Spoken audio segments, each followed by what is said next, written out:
Você já pensou na existência de uma criatura sem alma? De um ser humano que pode andar por aí, ele não tem a célula, ele não tem a essência espiritual, não tem a essência de Deus dentro dele, que é a alma? Então hoje eu vou trazer para vocês a lenda do Golem, que para muitas pessoas não é apenas uma lenda, tá? Eu já me deparei com duas tradições que falam sobre o Golem. Eu já vi o Golem sendo retratado na versão da Kabbalah, e já vi o Golem sendo retratado também em algumas sociedades secretas ou cultistas, tá?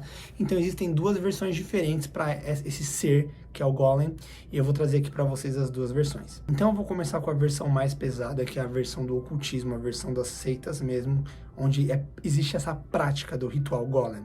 E nesse ritual, o homem ele vai invocar para si uma entidade do anticristo, enquanto a mulher que faz parte desse ritual invoca para si a entidade daquela prostituta que é citada no livro de Apocalipse. E esses dois eles vão ter um ritual que vai envolver atos de relações, vocês entendem o que eu quero dizer aqui, e desse ato, se feito com sucesso, se feito com as duas entidades, vai gerar um fruto, vai gerar uma criança, vai gerar uma gravidez. Essa gravidez vai formar uma criança por si só, feita de carne e osso, mas que não tem a essência da alma. Então, existe sim esse conceito, existe esse tipo de feitiço descrito nos livros de ocultismo. Essa prática, ela existe, ela já aconteceu várias vezes, acontece até hoje. E basta você acreditar se realmente nasce apenas uma criança ou se nasce uma criança sem alma. Comenta aí o que você acha, nasce uma criança normal ou nasce uma criança realmente sem alma, só o corpo mesmo ali. E o objetivo disso seria você colocar pessoas num alto escalão da sociedade, pessoas que não têm nada a perder, pessoas que já são programadas para trabalhar em prol da non, independente do que vai acontecer, porque é uma pessoa que tem uma noção totalmente diferente da vida e do certo e do errado. Um ser humano que não teria acesso a Deus, não teria acesso a algum tipo de salvação, seria algo mais semelhante a um animal, porque seria um ser que não tem a essência da alma, não tem a essência do livre-arbítrio. Vai ser alguém ali que vai ser criado para uma certa missão, ele vai crescer, ele vai viver, ele vai morrer cumprindo aquela missão que ele tem ali. Um ser, na verdade uma entidade. Esse corpo vazio, esse corpo sem alma, seria um receptáculo então para qualquer entidade obscura poder entrar e viver naquele corpo e atuar naquele corpo. Basicamente você seria um avatar, é o corpo de um avatar para ser usado. Essa é a versão ocultista, tá? Esse ato do Golem é mostrado também no filme O Código da Vinci. Logo no começo do filme, a menina ela fraga, né, aquele vô dela que é ocultista. É engraçado que ela é descendente de Jesus no filme, né? Além dessa blasfêmia, o vô dela é ocultista e ela provavelmente é um Golem também. E logo no começo do filme ela fraga, né, aquele vô dela fazendo o ritual aí do Golem. Agora um caso real. Jack Pearson trabalhou para a NASA, ele era satanista, seguidor de Aleister Crowley. Ele falava que tudo que a NASA fazia eram projetos religiosos ocultistas e ele ajudou também a desenvolver foguetes e essa coisa aí que eu não posso nem falar o nome que rolou na segunda G, vou falar melhor no final do vídeo. Mas ele estaria envolvido também com esse tipo de prática. Antes de eu falar com vocês sobre a versão da Kabbalah judaica, eu quero contar para vocês um detalhe que eu não vou poder falar com todas as palavras, mas eu vou tentar explicar. Existe uma história de que Aleister Crowley, que eu já fiz alguns vídeos sobre ele, é o maior satanista que já existiu, que já trouxe muita coisa ruim, ele dizia ser a besta 666, e ele disse que traria a nova ordem mundial para o mundo, ele realmente trouxe. Esse cara, ele fazia esse tipo de ritual. E ele teve uma situação aí que ele teve relação com pessoas da família Bush. E dizem que o Bush pai e o Bush filho poderiam ser frutos desse tipo de situação, porque essas duas famílias se uniam para fazer essas práticas. E é muito obscuro que uma família presidenciável como essa tenha suas relações no passado com a família de Aleister Crowley. Mas agora eu vou falar da outra versão, que é uma versão um pouco menos tensa, que é a versão da Kabbalah judaica. Tá? Na Kabbalah, eles falam que existe sim uma criatura Golem, mas diferente dessa outra que é feito realmente por humanos, em relações, essa não, essa é feita de barro, tá? Seria você moldar o barro e através de palavras do nome de Deus você dá vida para o barro. Esse boneco viver e esse boneco atuar com uma missão, obedecendo então ao seu criador. Parece bizarro, mas é um rabino que diz que já fez isso e que esse Golem existe até hoje. Tudo isso começou no século XVI em Praga, quando então o povo judeu estava sendo muito perseguido, estava muito complicada a vida para eles ali naquele lugar. Então o rabino Yehuda Alivá, que morava em Praga, ele era o chefe ali, né, da sinagoga de Praga, um rabino cabalista, e ele disse que teve um sonho, tá? E nessa que ele teve um sonho, ele sentiu que esse sonho era uma revelação, era uma autorização de Deus, o Criador, para que ele pudesse fazer então um golem para proteger o povo de tudo aquilo que eles estavam sofrendo naquele momento. Estavam sendo acusados do consumo de sangue, né? E essa acusação gerou essa perseguição contra eles.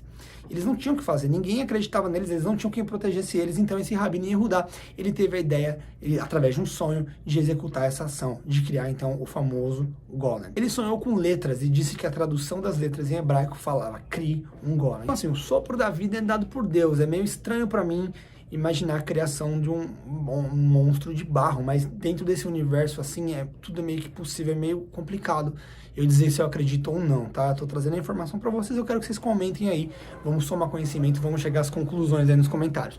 Mas, enfim, né? Qual é a lógica dessa criação? O mundo foi feito por 10 dizeres de Deus, tá? Se você pegar a Bíblia ali, você vai ver que Deus diz 10 vezes, haja, haja, haja. Então a palavra haja e a força da palavra criava o mundo, tá? Então, na Kabbalah, as palavras têm poder. E a palavra ela tem a função de criar. A palavra ela é um dom de Deus. Tanto que é isso que nos difere dos outros seres vivos que tem na Terra, dos animais, por exemplo. Nós temos o dom da fala. E na Kabbalah, o dom da fala não é algo só, ele fala. Não, a fala tem poder. A fala é realmente um dom divino. E ela realmente teria o poder da atração das coisas. E da criação também de coisas, como Deus usa o haja para criar. Como Deus fala, e Ele nos deu o dom da fala, uma fração desse poder de criação estaria dentro de nós, seres humanos. Então aí que vem a história do poder das palavras, tá? Então o que acontece com esse rabino?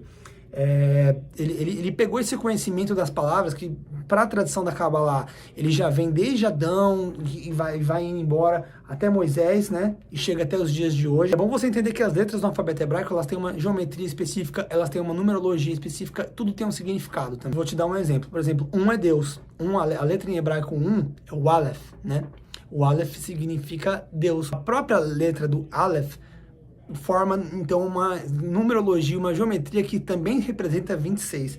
Portanto, 26 seria o nome de Deus. Então, esse rabino, usando esse tipo de linguagem, não essa, mas esse tipo de linguagem de letra que significa com a numerologia, e usando esse padrão, ele usou fórmulas geométricas e o nome de Deus em numerologias e dizeres que ele formou a partir disso, e com esses dizeres ele criou uma estátua de barro e usou esses dizeres. E após pronunciar esses dizeres, o barro ganhou vida. Ele colocou um pergaminho com o nome de Deus na boca desse golem, e a partir desse momento, essa criatura levantou e fazia tudo que o Rabino Yehudá mandava. Ele foi usado por um tempo, até uma hora que ele não tinha mais serventia. Quando encontraram a paz, quando aquelas lendas contra eles, da situação do sangue lá, foi desmitificada. Então, quando isso aconteceu, o golem não tinha mais utilidade, então ele foi guardado na Catedral de Praga, um local onde ninguém pode entrar até os dias de hoje. Alguns anos atrás, um rabino chegou a entrar lá, e ele saiu de lá assustado, abismado, e disse, sim, é real, realmente existe um golem lá dentro. Então, fortaleceu mais ainda essa versão de que existe mesmo essa criatura, que ela existe até os dias de hoje, e ela tá lá na Catedral de Praga, escondida, tá? É bizarro, né, galera? As duas versões são bizarríssimas. A primeira é inconcebível, e a segunda, ela usa o nome de Deus, ela usa referências religiosas, mas ao mesmo tempo é muito difícil para alguém como eu, por exemplo, sou cristão, digerir isso como algo bom. Para mim é mais provável, talvez, que ele tenha tido uma influência errada para fazer isso, ou que isso seja só uma lenda, ou do que eu acreditar realmente que Deus daria para ele essa fórmula para criar, então, uma vida. Mas é isso que se trata a Torá oculta e a Kabbalah, de segredos, de fórmulas, de estudos da ciência da criação, da ciência do poder das coisas, do poder de Deus.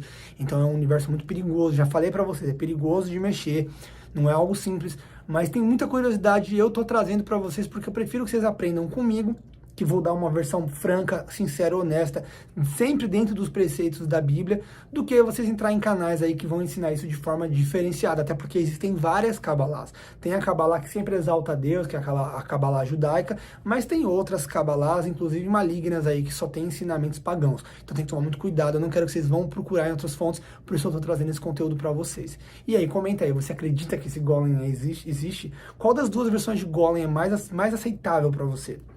E na primeira versão, naquele Golem que é feita em atos ritualísticos, também existe uma história que na Segunda Guerra Mundial, naquele acontecimento que fez aquele boom, e vocês sabem do que eu estou falando, né, que foi uma tragédia muito grande, marcou o mundo. Dizem que dentro daquele objeto que foi lançado para acontecer aquele caos, aquele terror na Segunda Guerra, tinha um Golem. Que aquilo era um ritual no qual eles colocaram um bebê lá dentro, e ele foi lançado no avião, né, para que pudessem, então, espalhar aquele espírito que estava, aquela entidade que já tinha se apossado daquele bebê no mundo e libertar, então, algum espírito. E existe, sim, essa crença no paganismo de que eles podem libertar seres extradimensionais através de rituais ou de sacrifícios ou de feitos, como a Segunda Guerra Mundial, como depois aquele dia em setembro lá que todo mundo sabe do que eu tô falando também. Então, galera, é comum para esses caras que, do lado mal da coisa, trabalhar com esse tipo de linguagem, trabalhar com esse tipo de ato bizarro e acreditar que tudo isso pode trazer a nova ordem mundial para o nosso meio. Nesse aspecto eu acredito sim, sabe? Existe muita gente do mal trabalhando pro mal e o mundo não tá como tá por mera coincidência, não é a pura maldade, malícia humana, não.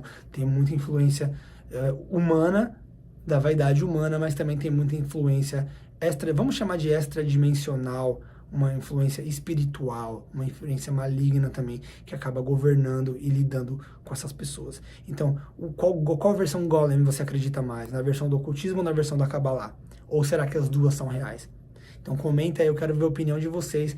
Espero que vocês tenham gostado do vídeo, deixa seu like, se inscreve no canal e até a próxima. Valeu, pessoal!